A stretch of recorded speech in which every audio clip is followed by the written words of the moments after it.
Peut-être qu'effectivement, il aurait mérité plus de temps de jeu, mais au final, plus on cherche à comprendre pourquoi il a eu ce creux en plein milieu de saison, plus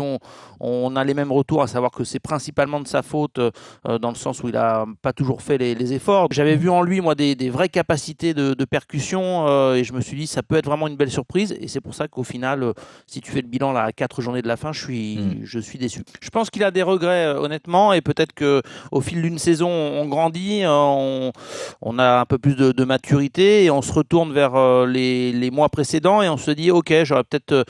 dû faire plus d'efforts parce que si effectivement il commence à retrouver du temps de jeu et en plus à marquer parce qu'il n'avait pas marqué depuis le 4 octobre, donc ça faisait quand même un long bail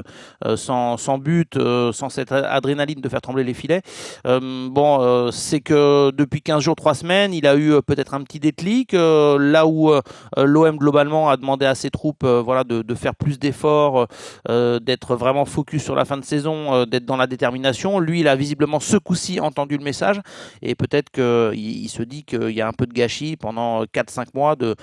peut-être pas avoir répondu à l'investissement que demandait Roberto De Zerbi parce qu'il en a beaucoup parlé. Moi, je me souviens du mois de octobre-novembre où justement il avait commencé Roberto De Zerbi à avoir des premières petites déclats où il avait cité Jonathan Rowe, il parlait également de Brassier, de Wai, d'une petite brochette de joueurs qui selon lui n'avaient pas toujours la bonne implication.